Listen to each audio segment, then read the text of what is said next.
கட்சியுடைய பொதுச் செயலாளர். கரெக்ட். அப்படி இருந்துச்சு வரல அப்படின்னும் போது கேள்விக்குறியைத்தான் எழுப்புகின்றது. ரைட்டு, அவருக்கு என்ன என்கேஜ்மெண்ட் இருந்ததோ என்னவோ தெரியாது, பிஸியாக இருந்திருப்பார், அதனால் அவர் வரல. நீங்கள் ஏங்க இப்படியே இந்த குருவி கட்டும் கூட்டுக்குள்ளே குண்டு வைக்கலாமா அப்படின்னு கூட்டணியில் குழப்பம் பண்ணணும்னு யோசிச்சு நிற்கிறீங்க நீங்கள்.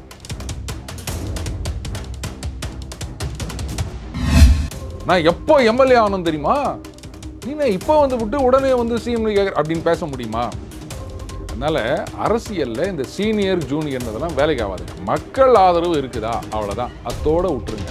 விட்டு நான் எப்போ வந்தேன், நீ எப்போ வந்தேன் அப்படின்னா, அப்போ அண்ணன் வைகோ எப்போ வந்தார், இன்னைக்கு பல்லக்கு தூக்கி நிற்கிறாரு, யாரை எதிர்த்து குரல் கொடுத்தாரோ நரம்பு புடைக்க இன துரோகி அப்படின்னு சொல்லிவிட்டு, ஏன் நம்ம உலகநாயகன் சொல்லாத அன்னைக்கு கவர்னர் மட்டும் இங்கே இருந்திருந்தாருன்னா அவங்களும் ஒரு சிஎம்னு, முன்னாள் சிஎம்னு ஆய்ந்திருக்க போகிறாங்க. அது எப்படி வந்தது? எப்படி மக்கள்லாம் சொன்னாங்களா, ஐயோ ஜெயலலிதா அவர்கள் மறைவுக்கு பிறகு எங்களுக்கு சசிகலா தான் வேணும், இவங்க தான் அம்மா அப்படின்னு சொன்னாங்களா? ஆனால் அன்னைக்கு உங்கள் சின்னம்மா இல்லை அம்மா அப்படின்னு சொன்னவங்க இன்னைக்கு அண்ணாட பக்கம் போய் உட்காந்து நிற்கிறாங்க. அப்போ அவங்களுக்கு மட்டும் எப்படி வந்தது? ஏன் அவங்கள ஏன் இவருக்கு கட்சியில் சேர்த்துக்கல? லாட்ரி ஈட்டுன்னு சொல்றதெல்லாம் நான் ஒத்துக்க மாட்டேன். அடையாங்க நீங்கள் வேற. அதாவது சில சீரியலில் பார்த்தீங்கன்னா எப்படா முடிப்பாங்க அப்படின்னு தோணும். அந்த மாதிரி பண்ணி நிற்கிறாங்க பாஜகவில்.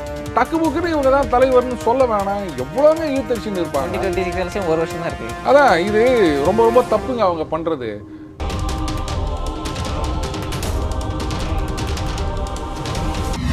எத்தனை எம்பி இருக்குன்றது பிரச்சனை இல்லை அன்புதாசன். அந்த எம்பிக்களை வச்சு நம்ம எப்படி எஃபெக்டிவாக செய்கிறோம் அப்படின்றது தான். குடும்ப கட்டுப்பாடு கம்பல்சரி அப்படின்னு எல்லா மாநிலங்களுக்கும் சட்டம் கொண்டு வரோம். ஒத்துக்கிறீங்களா? யாராக இருந்தாலும் குடும்ப கட்டுப்பாடு பண்ணணும் அப்படின்னு சட்டம் கொண்டு வரணும். அதை முக்கியமாக அந்த வடக்கில் இருக்க மாநிலங்கள் இம்ப்ளிமெண்ட் பண்ணணும் அப்படின்னு சொன்னால் இந்த கட்சிகள்லாம் சப்போர்ட் பண்ணுவாங்களா?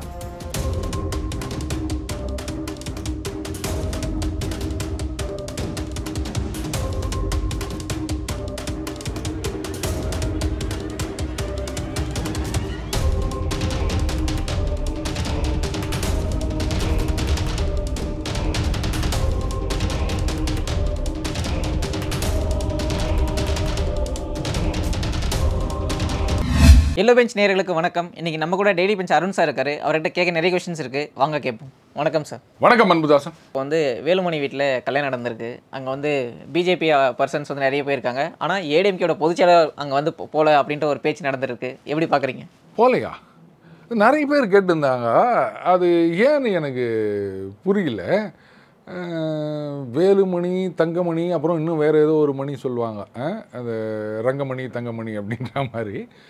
எப்படிங்க சொந்த கட்சியோடைய பொதுச் செயலாளர் அவரை கூட சார் அங்கே அண்ணாமலைக்கெலாம் பயங்கரமான வரவேற்புலாம் கொடுத்துருந்தாங்க. அவருக்கு எங்கே தாங்க வரவேற்பு இல்லை? என்ன நீங்கள் கேள்வி கேட்குறீங்க? கல்யாணத்தில் வரவேற்பு கொடுத்தாங்க அப்படின்னு சொன்னால் எங்கே போனாலும் அவருக்கு வரவேற்பு இருக்குது. இப்போ தமிழிசை, எல் முருகன் அப்படின்னு சொல்லிட்டு பிஜேபியோட முக்கிய எல்லா தலைவரும் இருந்தாங்க. ஆனால் ஏடிஎம்கேவோட பொதுச் செயலாளர் அங்கே இல்லைன்றதான் பெரிய பேச்சாக இருக்குது. இவங்க இருந்தாங்கன்றதை விட அவங்க இல்லை.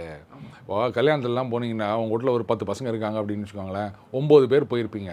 எல்லாரையும் வாங்க வாங்க அப்படின்னு சொல்லிட்டு அப்படி பார்த்துட்டு, அண்ணன் வரலையா? டேய் 9 பேர் இங்கே வந்துக்கிறேன்ல, இது தெரியாது, வராதவங்கள தான் கேட்பாங்க. ஆனால் இங்கே அவர் கட்சியுடைய பொதுச் செயலாளர். கரெக்ட். அப்படி இருந்துச்சு வரல அப்படின்னும் போது கேள்விக்குறியைத்தான் எழுப்புகின்றது. ரைட்டு, அவருக்கு என்ன என்கேஜ்மெண்ட் இருந்ததோ என்னவோ தெரியாது, பிஸியாக இருந்திருப்பார், அதனால் அவர் வரல. நீ ஏங்க இப்படியே இந்த குருவி கட்டும் கூட்டுக்குள்ளே குண்டு வைக்கலாமா அப்படின்னு கூட்டணியில் குழப்பம் பண்ணணும்னு யோசிச்சு நிற்கிறீங்க நீங்கள். சரி, எடப்பாடி என்ன சொல்கிறாருன்னா, நாங்கள் பிஜேபி கூட கூட்டணி போகிறது எனக்கு விருப்பம் இல்லை அப்படின்ற மாதிரி பேசிகிட்டு இருக்காங்க. ஆனால் வேலுமணிக்கோ தங்கமணிக்கோ பிஜேபி கூட தான் கூட்டணி போனால் தான் நம்ம வின் பண்ணுவோம் அப்படின்ற ஒரு பொசிஷனில் இருந்து பேசுகிறதா சொல்கிறாங்க. இப்போ 4 ஃப்ரெண்ட்ஸ் இருப்பாங்க. அதில் 2 பேர் இந்த படத்துக்கு போகலான்வாங்க, அந்த 2 பேர் அந்த படத்துக்கு போகலான்வாங்க. ஆனால் அதில் லீடர் மாதிரி ஒருத்தர் இருப்பார். அவர் இந்த படத்துக்கு தான் போகணும் அப்படின்னு சொன்னார்னு வச்சுக்கோங்களேன், எல்லா நாளும் அதை கேட்டுட்ருப்பாங்கன்னு சொல்ல முடியாது. நீ ஒன்றா அந்த படத்துக்கு போகிறதா போ, நாங்கள் இந்த படத்துக்கு போகிறோம் அப்படின்ட்டு 2 பேர் கிளம்பி போயிடுவாங்க. சும்மா நான் ஒரு கதை சொன்னனே தவிர நீங்கள் உடனே வேறு மாதிரிலாம் நினச்சிக்காதீங்க. இல்லைப்பா, ஒரு கதை சொன்னேன், குட்டி கதை, அது ஒரு ஃபேமஸில், அந்த மாதிரி நானும் ஒரு குட்டி கதை சொன்னேன். நீங்கள் உடனே இதுக்கு அப்படி உள்ளர்த்தம் வெளியர்த்தம்லாம் கற்றுக்காதீங்க. யார் யாருக்கு என்ன படம் பிடிச்சிக்குதோ அந்த படத்துக்கு போகணுங்க. அது மெஜாரிட்டி எத்தனை பேர் ஒரு படம், இப்போ 4 பேரில் 3 பேர் ஒரு படம் போகிறேன்னு சொல்கிறாங்கன்னா அவர் லீடர் ஃப்ரெண்ட்ஸில் அவர் சொல்கிறதுக்காக அவங்க வேறு படத்துக்கு போக முடியுமா? ஒரு இது சுச்சுவேஷனில் போயா அப்படின்ட்டு போயிட்டாங்கன்னா அப்புறம் இவர் தனியாக தான் போனோம். தனியாக போய் படம் பார்த்தா எப்படி இருக்கும்? நல்லாவே இருக்காது. கை தட்டுறது கூட யாரும் இருக்க மாட்டாங்க. பக்கத்தில் யார் யாரோ உட்காந்துட்டு இருப்பாங்க. அது வேற, யார் உட்காருவாங்கன்னு கூட தெரியாது. கடைசி நேரம் வரைக்கும் தெரியாது யார் நம்ம பக்கத்தில் உட்கார போகிறாங்க, இந்த பக்கத்தில் யார் வர போகிறாங்க, அந்த பக்கத்தில் யார் வர போகிறாங்க. சில சமயம் வந்து அந்த படம் மொக்கையாக இருந்ததுன்னா யாருமே வரமாட்டாங்க. நான் படத்தை பற்றி சொல்கிறேன்ப்பா, நீ வேற எதை பற்றி நீ கற்பனை பண்ணிக்காத. கூட்டணி சொல்கிறீங்க. நான் படத்தை பற்றி தான் சொல்கிறேன், அவ்வளோதான். Don't put word into my mouth. அப்புறம் தனியாக உட்காந்து படம் பார்க்கணும். அப்புறம் அந்த கவுண்டமணி மாதிரி ஏதோ ஒரு சீனில் கை தட்டி போட்டு இதை பாரு இதுதான் வந்து டேர்னிங் பாயிண்ட்டு அப்படின்லாம் சொல்லணும். சரி, நல்ல சினிமாவாக சூஸ் பண்ணால் நல்லாயிருக்கும், அவ்வளோதான். நான் வேறு என்ன சொல்கிறது? ஒரு சினிமா ரசிகனாக சொல்கிறேன், நான் அரசியலாக சொல்லப்பா. நீங்கள் வந்து மறுபடியும் சொல்கிறேன், நீங்கள் வந்து வேறு ஏதோ சினிமா மட்டும் தான் சொல்லியிருக்கீங்க. நீங்கள் வழக்கமாக கிரிக்கெட் சொல்லுவேன், நீங்கள் மாற்றி சினிமா சொல்லிக்கிறேன், சந்தோஷப்படுங்களேன். அதை விட்டு நீ ஏன் வந்து சிரிச்சிக்கினே ஏதோ அப்படியே ஒரு சந்தேகமாக பார்த்துட்டு இருக்கிறீங்க அன்புதாசன்? அது தப்பு. ஸோ இப்போ தேனியில் வந்து எடப்பாடி பேசும்போது என்ன சொல்கிறாருன்னா, நான் வந்து ஓபிஎஸோட சீனியர், 10 வருஷத்துக்கு முன்னாடியே எம்எல்ஏ ஆகிட்டேன், அம்மா தான் எனக்கு எம்பி கொடுத்தாங்க, நீ வந்து லேட்டான ஆள் அப்படின்னு சொல்லிட்டு அவர் வந்து டேரெக்டாகவே அட்டாக் பண்ணியிருக்காரு. இதை எப்படி பார்க்குறீங்க? இல்லைங்க, அவர்லாம் பெரிய ஆளுங்க, அதை பற்றிலாம் நான் சொல்ல முடியாது. மறுபடியும் ஒரு குட்டி கதை சொல்கிறேன். எங்கள் ஆஃபீஸில் ஒரு சூப்பரண்ட் இருந்தாருங்க. அவர் வந்து பார்த்தீங்கன்னா ஒரு நாள் ரொம்ப சோகமாக இருந்தார். என்னன்னு கேட்டப்போ, நேற்று வந்த பையன் வந்து நான் சொன்னால் முடியாதுன்றான். என் சர்வீஸ் என்ன, நான் வந்து 28 வருஷம் சர்வீஸு, அவன் என்ன வந்து 2 வருஷத்தில் இப்படி ஆடுறானவனு எனக்கும் கடுப்பாயிடுச்சு. யாரா அது ஆடுறான்னா, அது நேற்று அப்பாயிண்ட் ஆன ஐஏஎஸ் ஆஃபீஸர். ஏங்க அவராண்ட போயிட்டு நான் 28 வருஷம் சர்வீஸ் தெரியுமாண்ணா? ஏய் விளக்கண்ண, நீ இன்னும் 30 வருஷம் சர்வீஸ் போட்டாலும் அவன் இடத்துக்கு வர முடியாது. அவர் ஐஏஎஸ் முடிச்சுட்டு 2 வருஷத்தில் அந்த இடத்துக்கு வந்து உட்காந்து நிற்கிறாருன்னா அவர் சொல்கிறத நீ கேட்கணுமா, இல்லை நீ சொல்கிறத அவர் கேட்பாரா? அதனால் இந்த சீனியாரிட்டி அப்படின்றதெல்லாம் ஆஃபீஸில் சரிப்பட்டு வராது. இது பொதுவாக சொல்கிறேன். ஜெயலலிதா அவர்கள் அரசியலில் அவங்களுக்கு என்ன சீனியாரிட்டி இருந்தது? அவங்க கட்சிக்கு வரும்போது அவங்க கொள்கை பரப்பு செயலாளர் தான் இருந்தாங்க. ஆர்.எம். வீரப்பன் அவர்கள் எத்தனை வருஷமாக எம்ஜிஆர் கூட இருக்காரு? அவர் நடிகராக இருந்து ப்ரொடியூசராக இருந்து கூடவே இருந்தார்ல. நெடுஞ்செழியன் அவர்கள் நிரந்தர நம்பர் 2ன்னு சொல்லுவாங்க. ஆக்சுவலாக அண்ணா அவர்களுக்கு பிறகு நெடுஞ்செழியன் அவர்கள் தான் சிஎம்மாக வருவாங்கன்னு எதிர்பார்த்தாங்க. ஸோ அந்த இடத்துல இருந்தவரே நிரந்தர நம்பர் 2வா இல்லையா?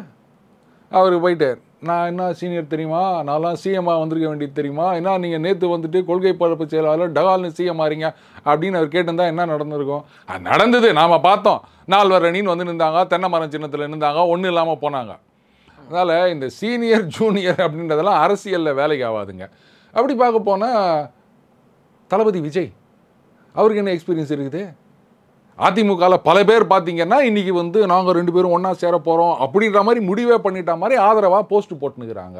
அப்போ நாளைக்கு அவர் வந்து சரிங்க ஒத்துங்கன்னு நான் வந்து டெப்டி சிஎம் வரப்போகிறது கிடையாது, நான் டெப்டி சிஎம் அப்படின்னு சொன்னார்னா அப்போ உடனே இங்கே இருக்காங்களே என்னது இது, நாங்களாம் எவ்வளோ சீனியர் தெரியுமா, அண்ணன் சிஎம் நான் தான் டெப்டி சிஎம் சொல்லுவாங்களா?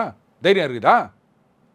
இல்லை அவரே வந்து ரைட்டுங்க பாருங்கள் டெப்டி சிஎம்லாம் வேலைக்கு ஆகாது, 2.5 வருஷம் நீங்கள் 2.5 வருஷம் நான் அப்படின்னு சொன்னார்னா அவர்கிட்ட போயிட்டு என்னப்பா நான் எப்போ எம்எல்ஏ ஆகணும் தெரியுமா, நீ இப்போ வந்து விட்டு உடனே வந்து சிஎம் அப்படின்னு பேச முடியுமா? அதனால் அரசியலில் இந்த சீனியர் ஜூனியர்ன்றதெல்லாம் வேலைக்கு ஆகாதுங்க. மக்கள் ஆதரவு இருக்குதா அவ்வளோதான், அத்தோடு விட்டுருங்க. விட்டு நான் எப்போ வந்தேன் நீ எப்போ வந்தேன் அப்படின்னா அப்போ அண்ணன் வைகோ எப்போ வந்தார், இன்றைக்கி வந்து பல்லக்கு தூக்கி நிற்கிறாரு, யாரை எதிர்த்து குரல் கொடுத்தாரோ நரம்பு புடைக்க இன துரோகி அப்படின்னு சொல்லிவிட்டு நம்ம உலகநாயகன் சொல்லாத என்னென்னவோ சொன்னார், அவரை ஈடுபடுத்த வேண்டுமென்றால் அப்படின்லாம் சொல்லிட்டு வெக்கம் இல்லாமல் இன்றைக்கி அங்கே போய் சேர்ந்து நிற்கிறாரு.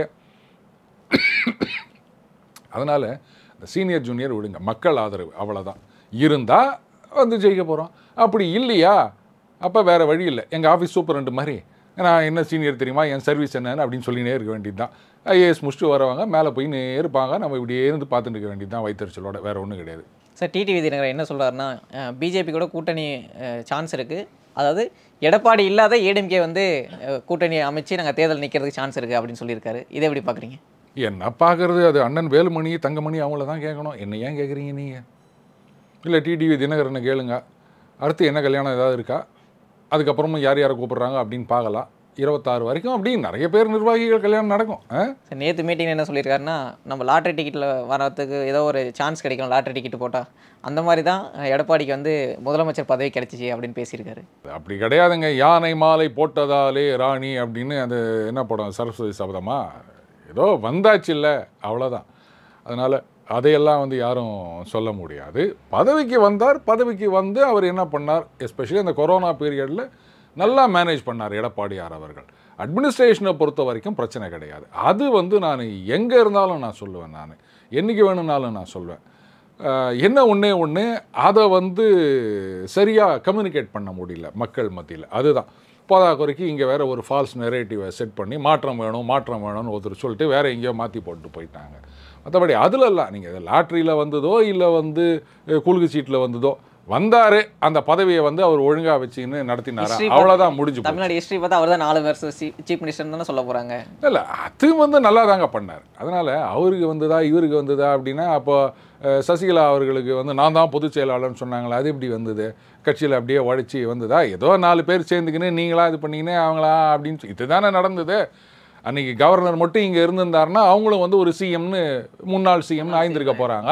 அது எப்படி வந்தது, எப்படி மக்கள்லாம் சொன்னாங்களா, ஐயோ ஜெயலலிதா அவர்கள் மறைவுக்கு பிறகு எங்களுக்கு சசிகலா தான் வேணும், இவங்க தான் அம்மா அப்படின்னு சொன்னாங்களா? ஆனால் அன்றைக்கி வந்து உங்கள் சின்னம்மா இல்லை அம்மா அப்படின்னு சொன்னவங்க இன்றைக்கி அண்ணாட பக்கம் போய் உட்காந்து நிற்கிறாங்க. அப்போ அவங்களுக்கு மட்டும் எப்படி வந்தது, ஏன் அவங்கள ஏன் இவருக்கு கட்சியில் சேர்த்துக்கல? லாட்ரி ஈட்டுன்னு சொல்கிறதெல்லாம் நான் ஒத்துக்க மாட்டேங்க. ஏதோ பதவி வந்தது, அது did justification for is post, அதில் எந்த இதுவும் கிடையாது. அது அரசியலில் அப்படி தான், யார் என்ன பண்ண முடியும்? சார் இப்போது பிஜேபி எடுத்துக்கிட்டால் அந்த தமிழ்நாட்டோட தலைமை வந்து யார் அடுத்து அப்படின்ற பேச்சு போயிட்டே இருக்குது. இது வந்து எப்போ வந்து நிரந்தரமாக இதுக்கு வந்து இவர் தான் அப்படின்னு சொல்ல போகிறாங்க. அடையாங்க நீங்கள் வேறு, அதாவது சில சீரியலில் பார்த்தீங்கன்னா எப்படா முடிப்பாங்க அப்படின்னு தோணும், அந்த மாதிரி பண்ணின்னுக்கிறாங்க பாஜகவில். டக்கு புக்குன்னு இவங்க தான் தலைவர்னு சொல்ல வேணாம், எவ்வளோங்க இழுத்தடிச்சுன்னு இருப்பாங்க. 2026 எலெக்ஷன் 1 வருஷம் தான் இருக்குது. அதான் இது ரொம்ப ரொம்ப தப்புங்க அவங்க பண்ணுறது. சில விஷயங்கள்லாம் பார்த்தீங்கன்னா ரொம்ப எதிர்பார்ப்போடு இருப்போம், ஒரு அளவுக்கு மேலே டிலே ஆகி போச்சுன்னு வச்சுக்கோங்களேன், சுத்தமாக இன்ட்ரெஸ்டே போயிடும். படம் ரிலீஸ் சொல்லிவிட்டு படம் ரிலீஸ் ஆகலாம் எப்படி இருக்கும், அதான் அந்த மாதிரி தான் இந்த தப்பு ரொம்ப பண்ணுறாங்க பாஜகவில். என்னை பொறுத்த வரைக்கும் 26 எலெக்ஷன் வரைக்கும் நீங்கள் விரும்பினாலும் விரும்பாட்டாலும் அண்ணாமலை தான் தலைவர். இஷ்டம் இருந்தால் இல்லாட்டா வெளில போ, அவ்வளோதான். அதையும் மாற்றினாங்க அப்படின்னு சொன்னால் அதை ஒன்றும் பண்ண முடியாது. ஆனால் இந்த டிலே பண்ணுறது அப்படின்றதுனால பார்த்தீங்கன்னா ஆளாளுக்கு அடிச்சு விட்டுனுக்குறாங்க. இதோ இப்படி வருது, இதோ அப்படி வருது, இவர் அங்கே தூக்குறாங்க, அவர் இங்கே தூக்குறாங்க, இவர் அங்கே கொண்டு போகிறாங்க. இந்த கவர்மெண்ட் ஆஃபீஸ்லாம் பார்த்தீங்கன்னா வருஷம் அந்த பீரியாடிக்கல் ட்ரான்ஸ்ஃபர் போடுறதுக்கு முன்னாடி இப்படி தான் ஆளாளு கிளப்பி விட்டுறாங்க. இவர் அங்கே போகிறார், இவர் இங்கே போகிறார் அப்படின்னு பார்த்தீங்கன்னா கட்சியில் ட்ரான்ஸ்ஃபரே இருக்காது. இந்த வருஷம் ட்ரான்ஸ்ஃபர் கிடையாது, ஃபண்ட் இல்லை அப்படின்வாங்க. இந்த மாதிரி இங்கே வந்து அண்ணாமலை அவர்கள் தான் பண்ணிட்டுருக்காருன்னும் போது நீங்கள் அப்படியே சொல்லிட்டு போயிருங்க. ஏன் இவ்வளோ டிலே பண்ணுறாங்கன்னு எனக்கு தெரியல. பட் அதுதான் நடக்க போகுது, அது வேறு விஷயம். டிலே பண்ணுறது தப்பு, அவ்வளோதான். சார் தமிழ்நாட்டை எப்பயுமே பிஜேபி வஞ்சிக்கிறாங்களா சார்? எப்பயுமே இப்போ டீலிமிட்டேஷன் வரப்போதான், தமிழ்நாட்டில் வந்து 39 சீட்டு வந்து 31 சீட்டு குறைய போகுது அப்படின்னு சொல்லிட்டு சீஃப் மினிஸ்டர் பேசியிருக்காரு. இதை எப்படி பார்க்குறீங்க? அதாவதுங்க, புது பார்லிமெண்ட் பில்டிங் கட்டினாங்களா, அதில் வந்து இப்போ இருக்கிற எண்ணிக்கையை விட அதிக எண்ணிக்கையில் இருக்கைகள் இருக்கிற மாதிரி தான் அமைச்சிருக்காங்க. அப்போது எண்ணிக்கை குறையும்னு எப்படி சொல்ல முடியும்? அவங்க சொல்லிட்டாங்க குறையாது, இன்க்ரீஸ் ஆகுமே தவிர குறையாதுன்னு சொல்லிட்டாங்க. அப்புறம் நீங்கள் வந்து குறையும்னு சொல்லியிருந்தீங்கன்னா இப்போ என்ன பண்ணிட்டாங்க, மற்றவங்களுக்கு வந்து ரொம்ப அதிகமாக ஏறுது, எங்களுக்கு கொஞ்சமாக ஏறுது அப்படின்னு. இப்போ தமிழ்நாட்டில் எத்தனை எம்பிக்கள்ங்க இருக்காங்க? 39. ஊபியில் எவ்வளோ இருக்காங்க? 80. 2 மடங்கு இருக்காங்கல்ல. அப்புறம் சரி, நான் கேட்குறேன், ஊபியில் வந்து அதிகரிக்க போகுது, 121 ஆக போகுது, பீகாரில் வந்து 50 ஆக போகுது, 60 ஆக போகுது அப்படின்னா, ஏங்க அடுத்த எலெக்ஷனில் அவங்க அண்ணன் ராகுல் காந்தி தானே ஜெயிக்க போகிறான்னு சொல்லின்னுக்கிறீங்க. அப்போது கம்ப்ளீட் மெஜாரிட்டி பாஜக ஒன்றும் இல்லாமல் போகுது, சந்தோஷப்படுங்களேன். இந்த பாருங்கள், அன்புதாசன் கிரிக்கெட்டர்னு வந்தாச்சுன்னா அது 2020 இருந்தானே இல்லை 50 ஓவர் ஒன் டேவாக இருந்தாலும் எதிரியாக இருந்தாலும் இறங்கி அடிக்கணும். நாங்கள் 2020 மட்டும்தான் அடிப்போம். அந்த 50 ஓவர் மேட்ச் எல்லாம் நீங்கள் என்ன 30 ஓவர் அதிகமாக்கிட்டீங்கன்னா, உங்களுக்கு 30 ஓவர் அதிகமாச்சுன்னா அவங்களுக்கும் தான் 30 ஓவர் அதிகமாகுது. அவங்க வந்து 50 ஓவரில் அடிக்கிறாங்கன்னா நீங்களும் 50 ஓவரில் அடிக்க போகிறீங்க. அதை விட்டுட்டு இல்லை அங்கே அதிகமாகுது இங்கே அதிகமாகுது அப்படின்னா, சரி இப்போது கோவாவில் எத்தனை எம்பி இருக்காங்க? ஆந்திரா 42 எம்பி இருந்தாங்க, தனியாக பிரிச்சிட்டாங்களா? இந்த பக்கம் 25, அந்த பக்கம் 17ன்னு போயிடுச்சா? அவங்கெல்லாம் ஐயோ நாங்கள் இது வரைக்கும் தமிழ்நாட்டை விட அதிகமாக இருந்தோம், இவங்க 39, நாங்கள் 42 இருந்தோம், பாருங்கள் 25 ஆயிடுச்சு அப்படின்னு அவங்க எந்த குறையும் சொல்லலை. நீங்கள் பிரித்தாலும் எங்களுக்கு 42 எம்பி வேணும்னு கேட்டாங்களா? இப்போ உத்தராகண்ட், ஜார்க்கண்ட், சத்தீஸ்கர் இதெல்லாம் எங்கேருந்து கொண்டு வந்தாங்க? ஏற்கனவே இருந்த மாநிலங்கள்லேருந்து பிரித்து கொண்டு வந்தாங்க. அப்போ அந்த மாநிலங்களுடைய எம்பிக்கள் எண்ணிக்கை குறைஞ்சுதா இல்லையா? அவங்க ஏதாவது கேட்டாங்களா? இல்லைல்ல. அதனால் எத்தனை சீட்டு வருதுன்றது பெரிய முக்கியம் கிடையாதுங்க. அந்த சீட்டை வச்சு நாம் என்ன பண்ணுறோம் அதுதான் முக்கியம். இப்போது நார்த் ஈஸ்ட்டு மொத்தமே சேர்த்து எவ்வளோ சீட்டு இருக்குது சொல்லுங்கள்? 1 எம்பி 2 எம்பி இப்படிலாம் வச்சுருக்கிறேன். அசாமில் மட்டும்தான் கொஞ்சம் கணிசமாக இருக்குது. அவங்க இன்னி வரைக்கும் ஏதாவது கேட்டிருக்காங்களா? ஏங்க நாங்களும் ஒரு ஸ்டேட்டு, இது 7 சிஸ்டர்ஸ்னு சொல்லுவாங்க நார்த் ஈஸ்டில். ஆனால் எங்களுக்கு ஒட்டுமொத்தமாக சேர்த்தே ஒன்றுமே இல்லையே, எங்களுக்கு ரெப்ரசன்டேஷன் இல்லையே அப்படின்லாம் அவங்க கேட்டதே கிடையாது. ஆனால் இத்தனை வருஷமாக அங்கே வந்து காங்கிரஸ், மத்தியில் காங்கிரஸ் ஆட்சியில் இருந்தது. நார்த் ஈஸ்ட் அப்படின்னா காங்கிரஸ் தான். அப்படி இருந்தது. 1-2 இடத்துல மாநில கட்சிகள் இருக்கும். அப்போல்லாம் வந்து அந்த நார்த் ஈஸ்ட்டை இவங்க கண்டுக்கவே இல்லை. எந்த விதமான டெவலப்மெண்ட் ஆக்டிவிட்டியும் கிடையாது. கேட்டால் டிஃபென்ஸ் மினிஸ்டர் பார்லிமெண்ட்லேயே சொல்வார், no development is our policy அப்படின்னு பாராளுமன்றத்திலே பேசினார்ல ஏகே ஆண்டனி அவர்கள். அப்போ அதை டெவலப் பண்ணாமே வச்சுருந்தாங்க. ஏன்னா அங்கெல்லாம் டெவலப் பண்ணால் சீனாவுக்கு கோவம் வந்துடும். இவங்க சொல்கிறாங்க மோடி வந்து சீனாவை பார்த்து பயப்படுறார் அப்படின்னு. ஏங்க சீனா பயந்துரும்னு சொல்லிட்டு பார்டரில் எந்த டெவலப்மெண்ட்டும் பண்ணாமல் இருந்தவங்க நீங்கள் பேசுகிறீங்களா? இன்றைக்கு அங்கே இவ்வளோ முன்னேற்றம் வந்திருக்கின்றது அப்படின்னு சொன்னால் எம்பிக்கள் அப்படியே தான் இருக்காங்க. 2 இவ்வளோ தான் இருக்காங்க ஒவ்வொரு மாநிலத்திலையும். ஆனாலும் அங்கே நடந்து கொண்டு இருக்கின்றது. ஸோ எத்தனை எம்பி இருக்குன்றது பிரச்சனை இல்லை அன்புதாசன். அந்த எம்பிக்களை வச்சு நம்ம எப்படி எஃபெக்டிவாக செய்கிறோம் அப்படின்றது தான். இப்போ கேரளாவில் 20 எம்பிக்கள் தான் இருக்காங்க. ஆனால் ஒரு குறை சொல்லுவாங்க, இன்றைக்கும் அந்த குறை இருக்கின்றது. எப்படி பாலக்காடு டிவிஷன்லேருந்து சேலம் டிவிஷனை எதுக்கு கொண்டு வந்தாங்க? எல்லாம் அங்கேயே போகுது அப்படின்னு சொல்லிட்டு. எல்லா திட்டங்களுக்கும் கேரளாக்கே போகுது அப்படின்னா 20 எம்பி வச்சுன்னு அவங்க பண்ணுறாங்கன்னும் போது 39 வச்சுன்னு நாம் ஏன் பண்ண முடியல? அப்போ 20 39 பிரச்சனை இல்லை. அங்கே என்ன பண்ணுறீங்க? இப்போது 11 பேர் அப்படின்னா அது என்னது, சூப்பர் சப்ஸ்டியூட்லாம் ஒன்று கொண்டு வந்தாங்க. Impact player. இம்பேக்ட் பிளேயரா முதல்ல சூப்பர் சப்ஸ்டியூட்னு சொன்னாங்க, ரைட்டா? அது இருந்துமே ஆர்சிபியால் ஜெயிக்க முடியல. ஆனால் அது இல்லாமையே ஜெயிச்ச டீம்கள்லாமும் இருக்காங்க. அதனால் ஸோ எத்தனை பேர் இருக்காங்கன்றது பெரிய விஷயம் கிடையாது அன்புதாசன். அந்த பேரை வச்சுன்னு நாம் என்ன பண்ணுறோம் அப்படின்றது தான் முக்கியம்.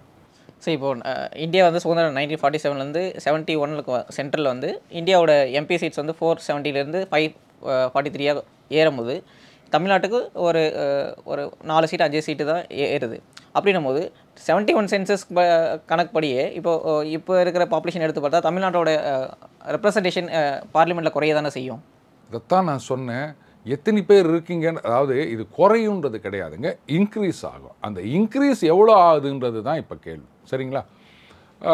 இப்போது 71 சென்சஸ் அப்படின்னு எடுத்திங்கன்னா அப்போது ஒரு மக்கள் தொகை இருக்கும். அப்போது 71க்கு அப்புறம் 2025 26 சென்சஸ் எடுத்திங்கன்னா இன்க்ரீஸ் ஆகிருக்கு தானே போகுது. அப்போ அதுக்கேற்ற மாதிரி வந்து சீட் இன்க்ரீஸ் ஆக தானே போகுது. குறையாது அப்படின்னு சொல்லிட்டாங்க, இன்க்ரீஸ் தான் ஆக போகுது. அது எவ்வளோ இன்க்ரீஸ் ஆகுது அப்படின்றது கேள்வி. பாருங்கள், அவங்கெல்லாம் வந்து குடும்ப கட்டுப்பாடை சரியாக ஃபாலோ பண்ணல, நாங்கள் வந்து சரியாக இம்ப்ளிமெண்ட் பண்ணியிருக்கோம் அதனால் அப்படின்னு. அப்போது குடும்ப கட்டுப்பாடு கம்பல்சரி அப்படின்னு எல்லா மாநிலங்களுக்கும் சட்டம் கொண்டு வரோம், ஒத்துக்கிறீங்களா? யாராக இருந்தாலும் குடும்ப கட்டுப்பாடு பண்ணணும் அப்படின்னு சட்டம் கொண்டு வரணும். அதை முக்கியமாக அந்த வடக்கில் இருக்க மாநிலங்கள் இம்ப்ளிமெண்ட் பண்ணணும் அப்படின்னு சொன்னால் இந்த கட்சிகள்லாம் சப்போர்ட் பண்ணுவாங்களா? இல்லை. ஏன்? அது வந்து வாலண்டரியாக தான் இருக்கணும் அப்படின்னு சொல்லுவோம். என்னங்க அது இப்படி மாற்றி மாற்றி பேசுகிறீங்க? இதுக்கு நான் ஏற்கனவே ஒரு சொல்யூஷன் சொல்லியிருக்கேன். இதை பாருங்க, நீங்கள் என்ன சொல்கிறீங்க, நாங்கள் இதை இம்ப்ளிமெண்ட் பண்ணியிருக்கோம், அவங்க பண்ணலை. இதான் சொல்கிறாங்க, ஒரு வாத்தியார் வந்து படிக்க சொன்னார், இந்த பையன் நல்லா படிச்சுக்கிறான், ஒரு பையன் நல்லாவே படிக்கலை, இவனுக்கு மார்க்கை குறைப்பீங்களா அப்படின்னு. ரைட்டு, நான் ஒத்துக்கிறேன். அப்போ என்ன பண்ணுங்கள், எந்த ஸ்டேட்டில் ஹையஸ்ட் இன்க்ரீஸ் இருக்குன்னு பாருங்கள், அதே அளவை இந்த கம்மியாக இருக்க ஸ்டேட்டுக்கும் கொடுங்க. லெட்டஸ்ஸே இப்போது பீகார், இங்கே வந்து பாப்புலேஷன் க்ரோத் வந்து ஒரு 5% இருக்குது அப்படின்னு வச்சுப்போமே. இப்போ தமிழ்நாட்டில் 1% இருக்குது அப்படின்னு சொன்னால் அப்போ அவங்களுக்கு 5% சீட் இன்க்ரீஸ் ஆகுதா? அப்போ அதே மாதிரி இங்கேயும் நீங்கள் வந்து 5% இன்க்ரீஸ் ஆகிருங்க, பிரச்சனையே இல்லைல்ல. அப்போ யார் இம்ப்ளிமெண்ட் பண்ணால் யார் இம்ப்ளிமெண்ட் பண்ணல அப்படின்ற கேள்வி வராதில்ல. அந்த மாதிரி பண்ணிட்டு போங்க, அப்போ உங்களுக்கும் சீட்டு வரும். இந்த மாதிரி பேசி தான் இது பண்ணணுமே தவிர அதுக்காக ஒன்றுமே பண்ணக்கூடாது, நீங்கள் இன்க்ரீஸ் பண்ணவே கூடாதுன்னா ஏற்கனவே அவங்க 80 வேறு ஒன்றும் இல்லைங்க. இது ஜெயிக்கிறதுக்கு அவங்களுக்கு சான்ஸே இல்லைன்னு முழுமையாக நம்புகிறாங்க போல. இது அப்படிலாம் நினைக்காதீங்க. ஆப்கானிஸ்தான் கூட வந்து இங்கிலாண்டை ஜெயிக்கலாம், ஒரு பெரிய விஷயமே கிடையாது. அதனால் நாளைக்கே வந்து உங்கள் அண்ணன் ராகுல் காந்தி அவர்களை அப்படியே மக்களெல்லாம் ஏற்றுக்கொண்டு எஸ்பி சமாஜ்வாடி பார்ட்டி அவங்க கூட எங்களுக்கு ஒரு பெரிய விஷயம் இல்லை, காங்கிரஸ் தான் அப்படின்னு முடிவு எடுத்துட்டாங்க அப்படின்னு வச்சுப்போம். இல்லை எஸ்பி காங்கிரஸ் அலையன்ஸே வந்து 80க்கு 80 ஜெயிக்கிறாங்க அப்படின்னு வச்சுப்போம். அவங்களுக்கு ஒரு சான்ஸ் தானே. அப்போ 80 ஜெயிக்கிற இடத்துல நீங்கள் வந்து ஒரு 120 130 ஜெயிக்க போகுது காங்கிரஸ்னும் போது சந்தோஷப்படுங்க. புள்ளி கூட்டணி வந்து பாருங்கள், இந்த எண்ணிக்கை அதிகரிக்கப்பட்ட புது பாராளுமன்றத்தில் காங்கிரஸ் வந்து ஒரு 600 சீட்டு ஜெயிச்சு. ஏன் சிரிக்கிறீங்க? நடக்குமான்ற டவுட்டில் விடுங்க, நம்புங்க. அந்த ரமேஷ் கண்ணா அந்த ஒரு பேங்க்கில் போய் கேட்பாங்களே, நம்பிக்கை தான் லாட்டரி சீட்டு வாங்கிக்கிறேன்னு, அந்த மாதிரி நம்புங்க. அப்போது உங்களுக்கு அந்த நம்பிக்கை இல்லை, நாங்கள் இனிமேல் ஜெயிக்க மாட்டோம்னு முடிவு பண்ணிட்டீங்க. அதனால தான் இந்த மாதிரிலாம் பேசி நிற்கிறீங்க. இது என்னங்க இது ஆர்குமெண்ட்? எனக்கு புரியல. இது எப்படி இன்க்ரீஸ் பண்ணணும் அப்படின்றத நீங்கள் பேசிக்கங்க. அதை விட்டுட்டு பண்ணவே கூடாது, எங்களை வஞ்சிக்கிறாங்கன்னா எல்லாத்துக்கும் இப்படி தான் சொல்லி நிற்கிறாங்க. என்ன பண்ணுறது? சரி, இப்போது முக்கியமானது என்ன பேசுகிறாங்கன்னா, இப்போ பாப்புலேஷன் டேட்டா இருக்குல்ல சார், இப்போ பாப்புலேஷன் டேட்டா வச்சு தான் இப்போ ஃபினான்ஸ் கமிஷனும் ஒர்க் ஆகுது. இப்போ வந்து டேக்ஸ் பெனிஃபிட்ஸும் நிறைய ஸ்டேட்ஸ் கொடுக்குறாங்க. அப்படின்னும் போது இந்த பாப்புலேஷனை வந்து ரொம்ப ரைட்டான வேலை யூஸ் பண்ணணும் அப்படின்றது. ஏன்னா 2026 ஓட சென்சஸை பொறுத்து தான் இது எல்லாமே நடக்க போகுது அப்படின்னு பேசுகிறாங்களா சார்? அன்புதாசன், இப்போது ரேஷன் வாங்குறீங்கள, நான் வந்து எதுவும் வேணாம் அப்படின்னு எழுதி கொடுத்துட்டேன். அதனால் நான் வாங்கி ரொம்ப நாள் ஆச்சு. இந்த அரிசி அப்படின்றது அதுவும் இப்போ விலையில்லா அரிசி எப்படி கொடுக்குறாங்க? எல்லா கார்டுக்கும் 5 கிலோ கொடுக்குறாங்களா, இல்லை எத்தனை ஆள் இருக்கோ தலை எண்ணி அத்தனை 5 கிலோ கொடுக்குறாங்களா? எல்லா கார்டும் கொடுக்குறேன். வீட்டில் எவ்வளோ அந்த அரிசி கார்டு?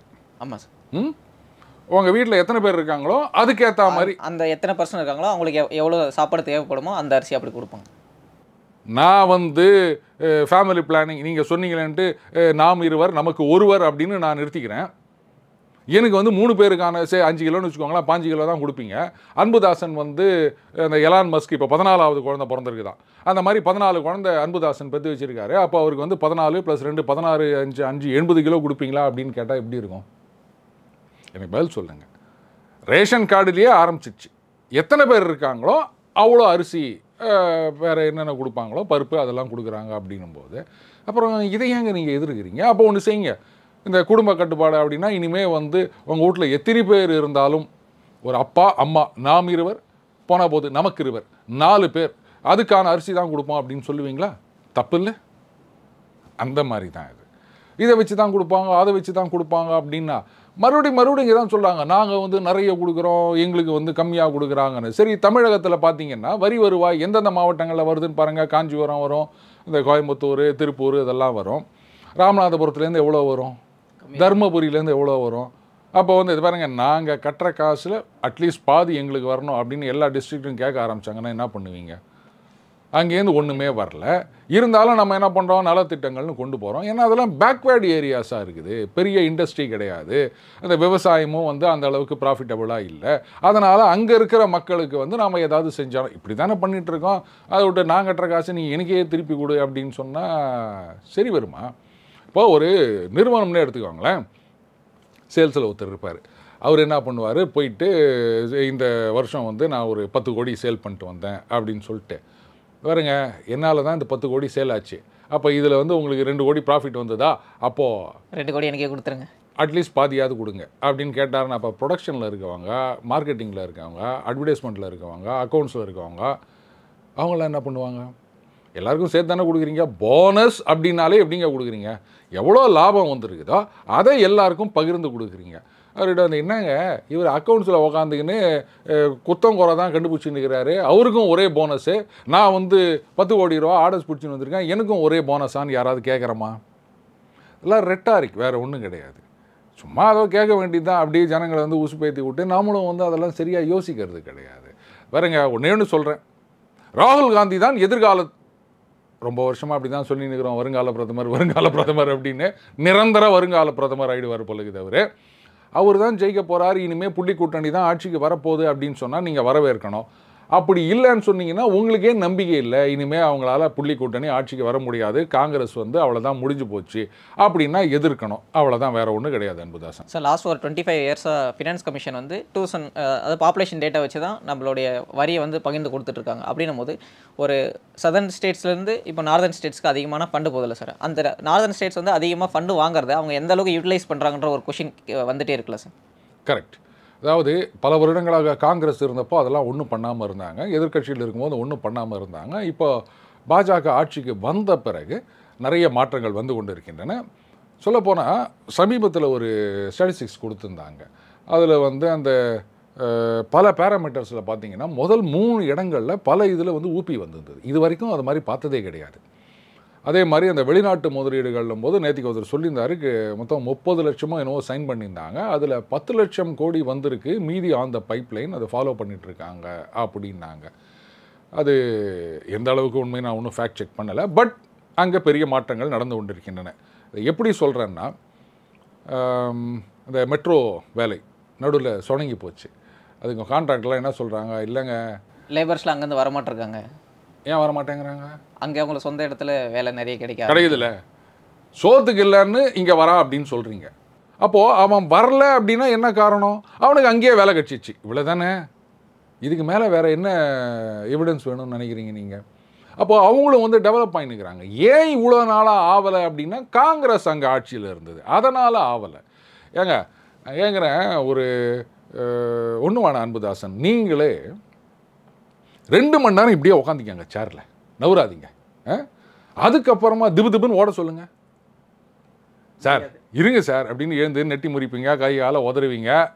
அதுக்கப்புறமா கொஞ்சம் தூரம் நடந்துட்டு அதுக்கப்புறம் தான் ஓட முடியும். அந்த மாதிரி காங்கிரஸ் அரசாங்கங்கள், அப்புறம் அந்த புள்ளி கூட்டணியில் இருக்க அந்த அரசாங்கங்கள்லாம் வந்து ஒன்றுமே பண்ணாமல், டெவலப்மெண்ட்டுக்கு முக்கியத்துவம் கொடுக்காம, ஏதோ ஒரு இந்த ஜாதி அரசியல் இப்படி இப்படின்னு பண்ணிக்கினே வந்து ஒன்றும் கண்டுக்காமல் விட்டாங்க. இப்போ அங்கே வரவங்க இத்தனை வருஷம் பேக்லாக வந்து சரி பண்ணணும் அப்படின்போது எடுத்த உடனே ஓட முடியுமாங்க? நடந்துகிட்ருக்கு, கொஞ்சம் கொஞ்சமாக நடந்துகிட்ருக்கு. இன்னும் ஒரு 10 வருஷத்தில் பார்த்தீங்கன்னா அவங்க வந்து நம்மளை ஓவர்டேக் பண்ண ஆரம்பிச்சிருவாங்க. அதை ஞாபகம் வச்சு கரெக்ட். அந்த எலக்ட்ரானிக்ஸ் எக்ஸ்போர்ட் அதுலேயும் பார்த்தீங்கன்னா சாஃப்ட்வேர் இல்லை, ஏன்னா நோய்டா அப்படின்னு சொல்லுவீங்க. எலக்ட்ரானிக்ஸில் வந்து ஊபி பல பேராமீட்டர்ஸில் வந்து 3 அதுக்குள்ளே வந்துருந்தது நான் பார்த்தேன் நான். So they are fast catching அப். அதே மாதிரி அந்த ஜிஎஸ்டி ரெவென்யூ ஆகட்டும், அதுலேயும் வந்து அவங்க வந்துகிட்டே இருக்காங்க வேகமாக. அதனால் அவங்க வந்து ஒழுங்காக செலவு பண்ணுறாங்கன்னா பண்ணுறாங்க. அது it will take time. But ரொம்ப ஃபாஸ்ட்டாக வந்துட்டு இருக்காங்க, அதை ஞாபகம் வச்சுக்கணும். உங்களை சீக்கிரம் ஓவர்டேக் பண்ணிடுவாங்க. சார் அடுத்ததாக ஒரு முக்கியமான விமர்சனம் இருக்குது. அது என்னென்னா, இப்போ வந்து தமிழ்நாட்டுக்குன்னு ஒரு கம்பெனிங்க வந்து இன்வெஸ்ட் பண்ண வராங்கன்னா அவங்கள போய் நீங்கள் குஜராத்தில் இன்வெஸ்ட் பண்ணுங்கள், நீங்கள் போய் யூபியில் இன்வெஸ்ட் பண்ணுங்கள் அப்படின்னு சொல்லிட்டு சென்ட்ரல் கவர்மெண்ட் சொல்கிறதா ஒரு விமர்சனம் இருக்குது. அதை எப்படி பார்க்குறீங்க? இப்போது கேரளாலேருந்து ஒரு ரொம்ப ஃபேமஸான ஒரு தொழில் நிறுவனம், ஐயா இனிமே இங்கே தொழில் நடத்த முடியாது பாருங்க. இது வந்து நான் மவுத்து பிடித்ததோ மேங்கோ பிடித்ததோன்னு சொல்ல, சமீபத்தில் ஒரு தகவல் என்ன சொல்லியிருக்கேன்னா, நம்ம சகாவு பினராயி விஜயன் அவர்கள் ஆட்சி காலத்தில் கிட்டத்தட்ட 42,000 சிறு குறு நிறுவனங்கள் இழுத்து மூடிட்டாங்க அப்படின்னு ஒரு செய்தி நான் ஒன்று படித்தேன். அதே மாதிரி அந்த ஒரு நிறுவனம் அவங்க என்ன பண்ணிட்டாங்க, இனிமேல் இங்கே எங்களால் இது அவங்க ஆக்சுவலாக ஒரு கட்சி கூட ஏதோ ஆரம்பித்து ஏதோ பண்ணாங்க அப்படின்னு எனக்கு யாருக்கோ ஏதோ சம்திங் இன்டைரக்டாவோ என்னவோ, அவங்க வந்து ரீலொகேட் பண்ணணும் அப்படின்போது தமிழ்நாடுலேருந்து ஏகப்பட்ட கன்செஷன் நாங்கள் இவ்வளோ கொடுக்குறோம், லேண்டு ஃப்ரீயாக கொடுக்குறோம், இல்லை ரெண்ட் இல்லாமல் கொடுக்குறோம், கரண்ட்டில் இவ்வளோ சலுகை கொடுக்குறோம், அப்படி இப்படின்னு எவ்வளோ ஆஃபர் பண்ணாங்க. ஆனால் தெலுங்கானாலேருந்து என்ன பண்ணாங்க, கபாலில் ஃப்ளைட் அனுப்பிச்சு அங்கே தூக்கிட்டு போய் நீங்கள் எங்ககிட்ட வாங்க அப்படின்னாங்க. பாருங்க, இவங்க சொன்னாங்க அவங்க சொன்னாங்க அப்படின்னா ஒரே ஒரு கேள்வி கேட்கவா? இப்போ நீங்கள் வந்து ஒரு லெட்ஸ் கன்ஸ்ட்ரக்ஷன் கம்பெனி ஆரம்பிக்கணும்னு நினைக்கிறீங்க. பொதுவாக எல்லோரும் என்ன பண்ணுவாங்க, சென்னை, அதுதான் எல்லாருக்குமே தெரியும். ஒன்று அந்த டேலண்டட் மேன் பவர், அடுத்தது இங்கே தான் வந்து அந்த கன்ஸ்ட்ரக்ஷன் அப்படின் போது நிறைய உங்களுக்கு பிஸ்னஸ் கிடைக்கும். சரியா?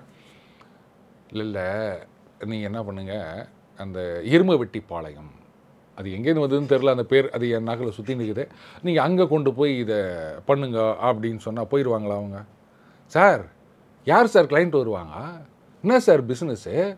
அவங்கெல்லாம் வந்து இங்கேருந்து அங்கே தேடிட்டு வரத்துக்குள்ளே வேணாம் இங்கேயே இருக்கிற ஆளை பார்த்து பண்ணுவாங்க. ஏன்னா இப்போ ஒருத்தர் வந்து எனக்கு ஒரு 5 மாடி கட்டடம் கட்டி கொடுங்க அப்படின்னு சொன்னால் அவர் வந்து சிட்டிக்குள்ளேயே இருக்கிற தேடுவாரா, இல்லை வந்து எங்கேயோ இருக்கிற ஒரு இடத்துல தேடிக்கினா அது ரோடு எப்படி இருக்கும் என்னென்னலாம் தெரியாது, அந்த மாதிரி ஊர் இருக்கான்னு எனக்கு தெரியல. அந்த இடத்துல வந்து நீங்கள் கம்பெனியை வச்சு போட்டு அங்கே வந்து தேடிட்டு வரணும்னா, அது பாருங்க, கஸ்டமர் உங்களை தேடிட்டு வர மாட்டான், நீங்கள் தான் கஸ்டமரை தேடிட்டு போகணும்.